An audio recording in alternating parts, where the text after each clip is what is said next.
기출전문가 본인 등판, 이것이 한국사 기출학습법이다 라는 제목을 가지고 오늘 여러분과 이야기를 나누게 된 메가스터디에서 한국사를 강의하고 있는 나영환 선생입니다. 지금 시즌이면은 기본 강의가 거의 다 끝나셨을 것이고요. 이제 기출문제를 본격적으로 공부를 하는 시즌이 돌입을 했는데요. 우리 많은 공시생들이 되게 두려움이 많이 있는 것 같아요. 내가 기출학습을 어떻게 해야 되지? 언제 기출을 푸는 게 좋지? 어떠한 방식으로 기출을 풀이해야 내가 가장 전략적으로 결국 합격으로 빨리 갈 수 있을까에 대한 고민들은 다 누구에게나 있는 것 같더라고요.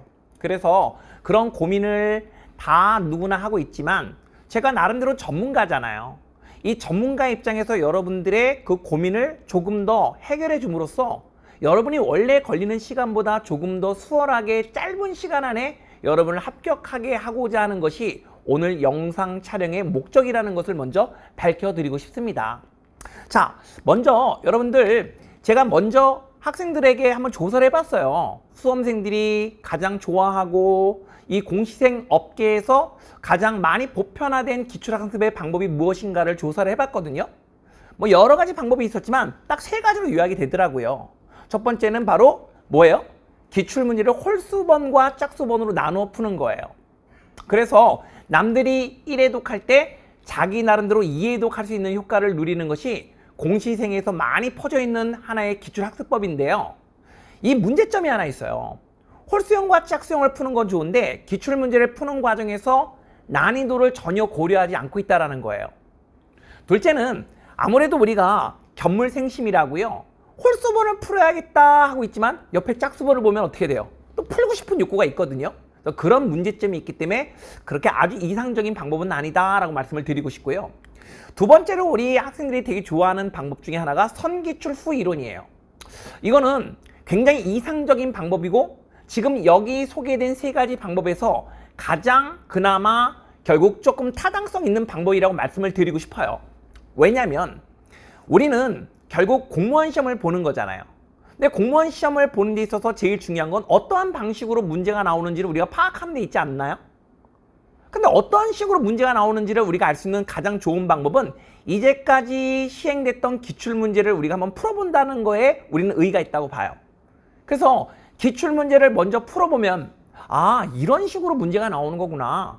아, 요런 거에 좀 포커스가 있겠구나 라고 우리가 판단하기가 좀 더 쉽다라는 것은 우리가 말씀드릴 수 있죠. 근데 문제가 있어요. 이 문제는. 기출을 어느 정도 풀 수 있는 실력이 있는 사람들에게는 어느 정도 효율적이고 효과가 있는 방법이긴 하지만 한국사를 전혀 모르는 친구도 있잖아요. 한국사를 갖다 포기 직전에 있는 이런 친구들은 이 선기출 후학습법이 그렇게 효과적이고 적절한 방법이 되지 못한다라는 것을 말씀드리고 싶어요. 결론을 내리면 좋은 방법이긴 하다. 하지만 한국사에 대한 선지식과 기본 지식이 없는 친구들은 조금 힘들다라고 말씀드리고 싶어요. 세 번째는 좀 황당하긴 한데 이게 바로 뭐야? 오답 노트를 만드는 기출학습법이에요. 기출문제를 보통 우리가 1000문제에서 1500문제 정도 문제를 풀거든요. 근데 한국사를 잘하는 분보다는 못하는 분이 더 많잖아요. 근데 이런 분들이 오답 노트를 만들면은 어떻게 돼요?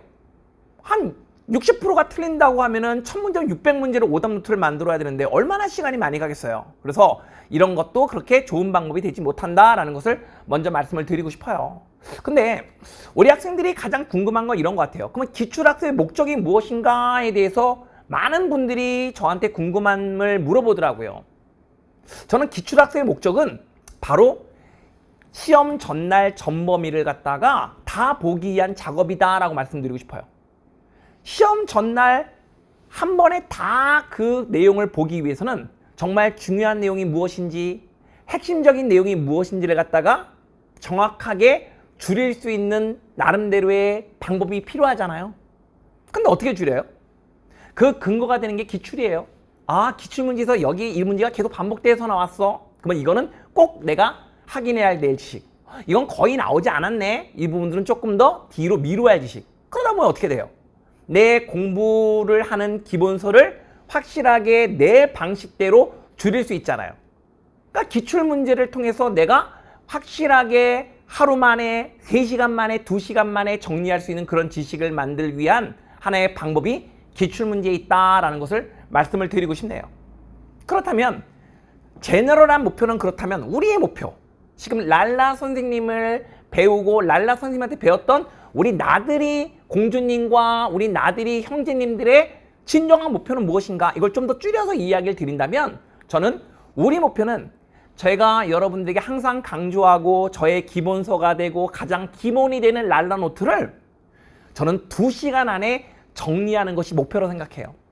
여러분 시험 전날에 5과목을 정리한다고 해도 2시간 만에 한 과목을 정리해야 10시간이 걸리거든요. 시험 전날에 전범위를 한번 보고 가는 수험생과 시험 전날에 전범위를 한번 보고 가지 않는 수험생은 뭐가 달라요? 바로 느낌이 달라요.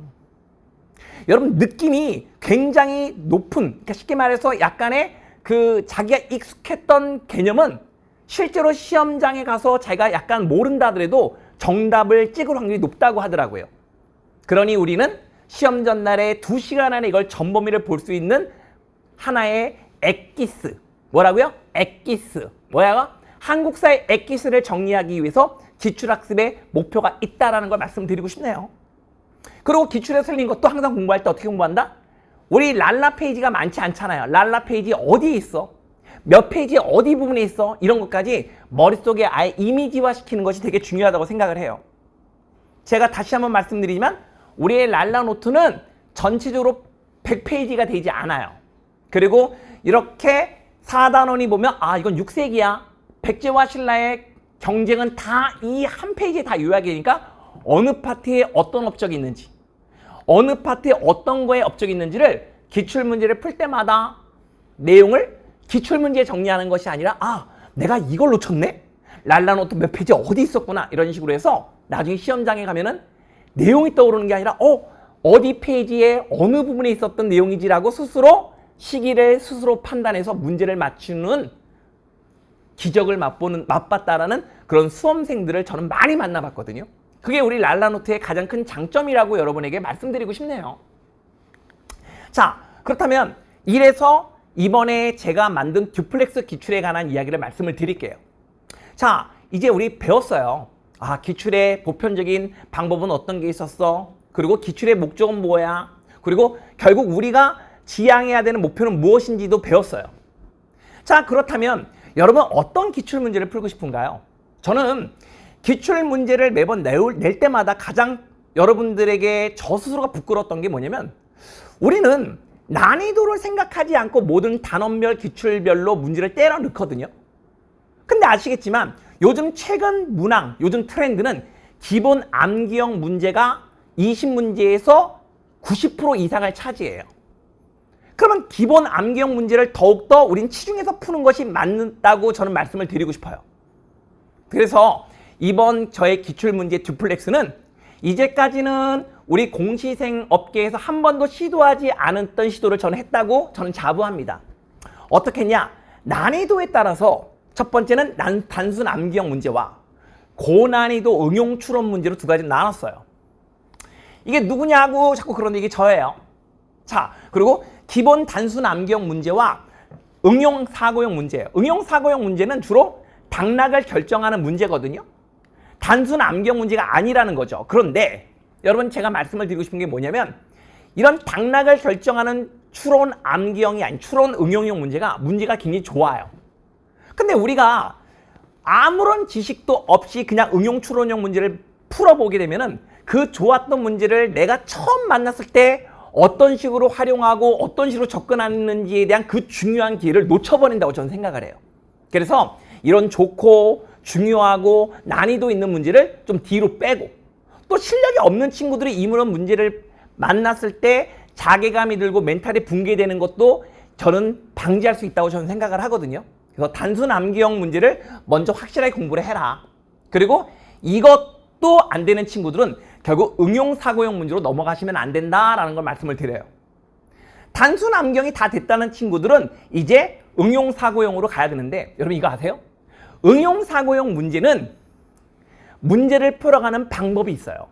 근데 문제를 풀어가는 방법에 대한 정확한 제시를 했던 선생님들이 우리 아직 공시생에는 없었거든요. 그래서 제가 이번에 정말 오랜 기간 동안 우리 연구진들과 노력해서 만든 것이 행동준승 강령이에요. 문제풀이 초초초 꿀팁 총정리. 실전적 문제풀이 지침서예요. 문제를 풀이하는데도 나름대로 방법이 있다 없다? 있다라는 거예요. 그걸 다른 말로 행동 준순 강령 그런 거죠. 기출문제를 푸는 올바른 접근 방법. 단순 암기형 문제는 그냥 단순하게 암기만 하면 돼요. 하지만 응용 추론형 문제는 이런 올바른 접근 방법을 활용해야 된다고 생각을 해요. 처음 보는 사료가 나는데 어떡하지? 라든지 또는 바로 가와 나 사이의 시기형 문제를 풀 때 시간이 너무 오래 걸리는데 이거를 시간을 빨리 푸는 방법은 없을까? 이런 것들을 해결하기 위해서 나영안의 행동 준수 강령 몇 가지 7가지를 정리했어요. 기출문제는 반드시 우리가 알아야 할 유형이 몇 가지? 7가지. 별이 5개, 그게 아니라 별이 7개. 7가지로 정리를 했다라고 말씀을 드리고 싶어요. 그래서 제가 행동준순 강령이라는 강좌를 아주 짧게 한 4시간 정도로 여러분하고 한번 촬영을 했거든요. 그래서 행동준순 강령을 먼저 배우시고요. 그리고 이 강령별로 유형을 갖다가 적용하는 연습까지 하시고요. 그리고 이 유형별로 지금 저의 듀플렉스 기출문제의 응용 추론형 문제를 여러분이 풀어보시면 돼요. 근데 응용 추론형 문제를 풀었는데 이게 행동준순 몇 번에 해당되는지를 여러분이 모를 수가 있잖아요. 그래서 제가 뒤에 있는 응용 추론형 문제는 뒤에다가 이건 행동준순 몇 번이야? 이건 행동준순 3번이야? 라고 해서 여러분들이 어떠한 식으로 문제를 풀을지를 내가 여러분들에게 제시를 했으니까요. 그걸 보면서 연습하고 반복하면 개념 문제는 18문제를 쉽게 풀 수 있고 나머지 당락을 결정한 2문제도 남들보다 좀 더 전략적으로 앞서갈 수 있다고 전 자부를 합니다. 이번 듀플렉스 기출문제는 기본 개념과 응용 추론은 나눴다.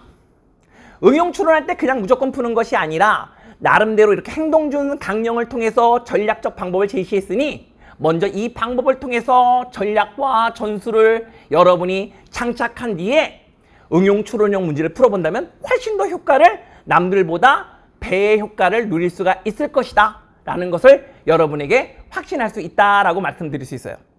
부디 이 기출문제 전문가 본인 등판 기출학습법 이렇게 하라라는 이 영상을 통해서 여러분들이 예전보다 좀 더 시간을 줄일 수 있고 좀 더 전략적으로 문제를 쉽게 풀어갈 수 있는 방법을 알게 된다면 저는 그거로 너무 만족을 한다는 걸 말씀을 드리고 싶습니다. 여러분 항상 여러분들 자존감도 떨어지고 가면 갈수록 자신감도 떨어지죠. 근데 자신감은 실력에서 나와요. 실력은 여러분 끊임없는 반복 학습에서 나옵니다. 그러니 기출문제를 풀 때마다 항상 기본 개념 문제부터 확실하게 반복해서 여러분들이 자신감을 얻어낸다면 여러분의 한국사 만점도 결코 불가능은 아닐 거다라는 것을 말씀을 드리면서 오늘 기출학습법 설명은 여기서 마무리해 볼까 합니다. 여러분 알고 계시죠? 저는 누굽니까? 메가스터디에서 출제자를 앞서가는 최고의 퀄리티 나영환 선생이었습니다. 여러분 대단히 감사합니다.